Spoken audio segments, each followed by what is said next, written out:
Hi everyone, welcome back to my channel. My name is Catherine and this is Raspberry Reads. If you've been with me for a while, then thank you so much for continuing to watch my videos and leave comments. I really appreciate the engagement and it's so lovely to be able to chat with you all in that comment section. And also if you're new here, then thank you for stopping by. I hope you enjoy my content, and if you do enjoy my content, please can I encourage you to hit the subscribe button and perhaps leave a comment just introducing yourself so I can get to know you a little bit better. So with that being said, I've got a tag video for you today, and thank you Daniella over at Uncommon Reader for tagging me in this tag. And the tag is called Beauty in Books, and it was created by Ruben at To Readers It May Concern, as well as Emily at the Linguist Library. And as Daniella alluded to in her video, which I will link below in the description for you, it is a very tricky tag. It's quite like nuanced in its approach, and you'll see what I mean as I go through the questions. So I did have to have a little think about it before I jumped into this tag, but it is a really good one. So yeah, let's just get into it, shall we? As the tag title suggests, it's all about the theme of beauty, but in all its different forms. And so the first prompt is beauty in concept. So if we're thinking about literature and beauty in concept, I suppose you could approach that in several different ways. I know Daniella, she spoke about Tracy Chevalier's most recent book called The Glassmaker, which I'm desperate to get to. But so yeah. Daniella approached it in sort of an art context, and I was sort of thinking like, okay, well, if we're thinking about art or sort of creativity, then I thought of Anthony Doerr's All the Light You Cannot See. And the reason why I picked this book is because it is a very beautiful approach to a book as a whole, just sort of two different narratives coming together and offering two different perspectives from the Second World War, but also the main character, Marie-Laure, who is a blind girl, a young blind girl. She lives in Paris with her father, and her father has created this minuscule layout or like a model of Paris so that she can basically learn how to navigate the city or know what it looks like through touch. And I just thought that that was such a beautiful concept for the character of the father to create for his daughter, but also that Anthony Doerr included that idea in this book, that I wanted to share that with you. So if you haven't read All the Light You Cannot See, it is a wonderful book. I've talked about it lots of times on my channel. And there's definitely a lot of beauty within this historical fiction. Right, the second prompt was beauty in opening line or lines, and this was the prompt that I struggled with the most. So first of all, whenever I think of opening lines, I think of sort of like famous opening lines, so like Call Me Ishmael from Moby Dick, or I can't even remember exactly what it is, but at this door there lived a hobbit. It's terrible, I can't remember the exact wording, but from The Hobbit, the opening line. And then I was sort of flicking through some of the books that I have on my shelves, thinking like, okay, where if I had to just think about like which of these first sentences is quite beautiful.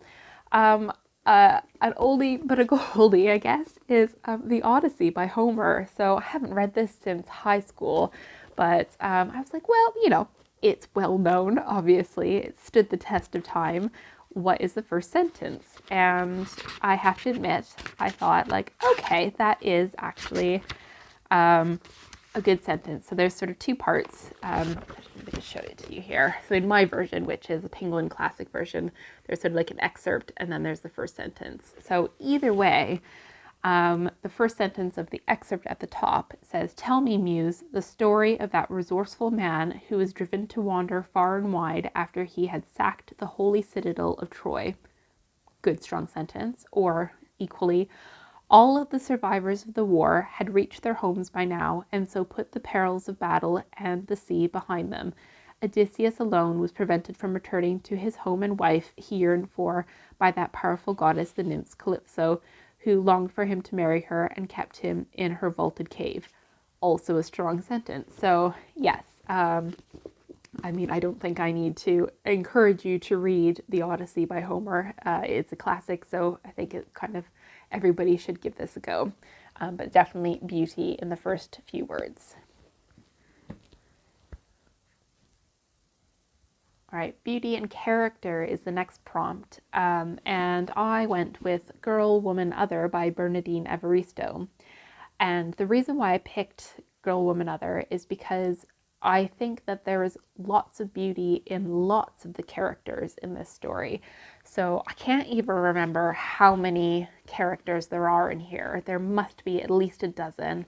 And it's a challenging book in that way, that you need to try and keep track of all of these various women predominantly in this book. And they're all such kind of complex and nuanced characters that the book as a whole deserves praise for having beauty in characters. It does a really good job of looking at roles of femininity, roles of race, roles of sort of culture. Yeah, there's lots to say about this. It's been a while since I read Girl, Woman, Other, but anytime I think of like strong, beautiful characters, Girl, Woman, Other definitely comes to mind. The next prompt is beauty amidst pain, and again, there are lots of books that cover that kind of juxtaposition of beauty and pain. But I recently read The Song of Achilles by Madeline Miller, and I'm not going to give any spoilers, but the end of that book is quite painful to read. It's very emotive, but there was just so much beauty both within the story, the relationship between the main characters, and in the writing, the way that the scene was approached within the writing was very beautiful. So, lots of people on BookTube and beyond BookTube go on and on about how brilliant The Song of Achilles is.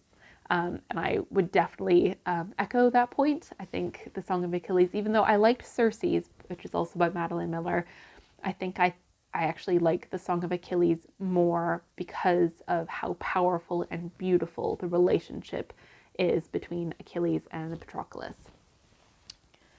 All right, prompt number 5 is beauty in incompleteness.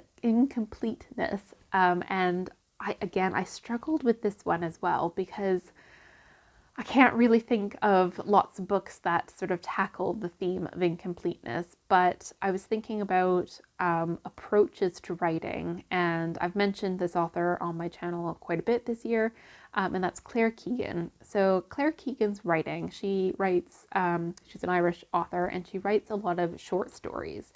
And the thing that I like about Claire Keegan's writing is that she's able to cover a big topic and lots of emotion within a very short span. So she's very concise in her writing.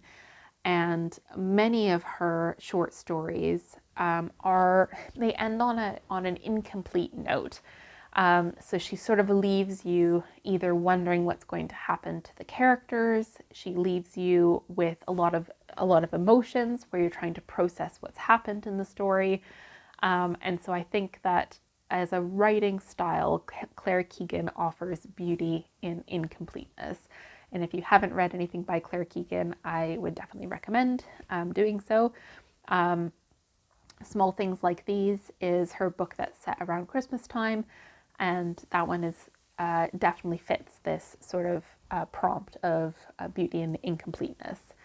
Okay, so next up, the sixth prompt. So we've got 3 more to go. The sixth prompt is beauty in place, and I immediately thought of Underland by Robert Macfarlane. So this is a nonfiction book, and it looks at spaces of the natural landscape, or not natural landscape, that are underground.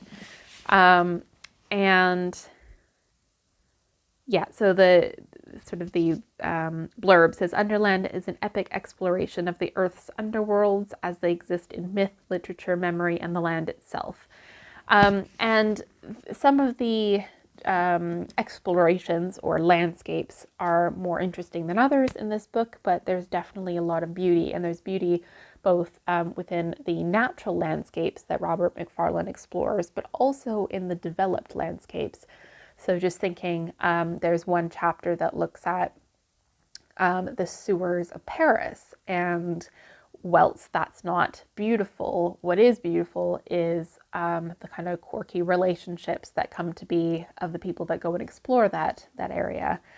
So, and then, yeah, as it sort of the blurb alludes to, also like the myths that are associated with these places are quite filled with beauty as well. So this is definitely one of my favorite nonfiction works of well, of any genre really, but particularly of sort of nature writing. It is a beautiful book, and this is the only book that I've read by Robert Macfarlane, and his writing is beautiful in and of itself, so I'm keen to get to more by him.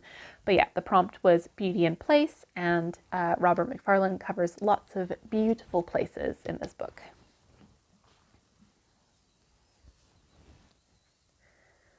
Prompt number 7 is beauty in time. Again, that is a big prompt because I read a lot of historical fiction, so there's lots that I could have picked if that's how I was going to interpret the prompt, which that's just how my mind immediately goes to historical fiction or history. And I thought of At the Edge of the Orchard by Tracy Chevalier. I recently read At the Edge of the Orchard, and it's set in the 1800s. Yes, 1800s in America. And it's very much like a pioneer settler style narrative. Now, there is not a lot of beauty in some parts of that work, but the bits that I did find very beautiful were the attention to detail about the apple orchards in the original sort of setting with this story. But also when one of the characters, male characters, ends up getting older and then travels, he goes to California, and there's lots of really good detail in the writing about the redwood cedar trees and like the gold rush and just collecting botanical species in general. And it was just, yeah, really beautiful for covering that time period, the gold rush, and also the kind of hunger for exploration and exploitation of natural resources and exotic specimens, and shipping them over to the wealthy in England. So yeah, I just thought in terms of beauty in time, that was such an interesting time period in US history, and I think that work does it justice in capturing sort of the challenges that one family can face in the kind of raw beauty of new land. And then prompt number 8 was beauty in catharsis. And again, I'm kind of repeating myself, but I also struggled with this prompt because I was thinking like, oh, okay, what kind of books do I read that have a theme of catharsism in them? And then I thought, okay, well, the one that comes to mind most easily is The Salt Path by Raynor Winn. This is a memoir, and Raynor Winn is a British woman who ended up doing a long walk on the Southwest Coastal Path, I think it's called. It's the path in England that goes all the way around the southwest coast. And she went on that walk partly due to their family's financial crisis, and also due to her husband's serious health problems. And as you know, if anybody's read The Salt Path, it is like the epitome of catharsism for Raynor and her husband, because they end up sort of turning a new leaf in their life book, as it were. And you know, Raynor's gone on to write, I think, 3 books now, and their life and circumstance has very much turned around. I think her husband still has a lot of health problems, but just that they were able to experience the beauty of the Southwest landscape and come together, and the resilience that they had in their journey is quite beautiful. So, and it was very cathartic for them. And I would say that it is cathartic for the reader as well to just be able to read somebody's journey of struggles to well, not triumph, but to a better place. But yeah, so those are the 8 prompts for the beauty tag. What's the full title? Beauty in Books tag. So thank you again, Daniella, for tagging me. And I would like to tag Ellen at Ellen Made Books. And I would like to tag Tristan at L-Space-Books, particularly because I know he does a lot of work with sort of art. And I would also like to tag, and apologies, I don't remember your name, but Bookins and Books. I enjoy that channel as well. And the creator does a good job of covering lots of different Canadian literature most of the time. So I think that would be a really interesting perspective as well. So I will pop all of the details of those booktubers down below. And that just leaves me to say thank you for watching, and I hope you're doing well, and I'll see you soon in a new video. Take care. Bye.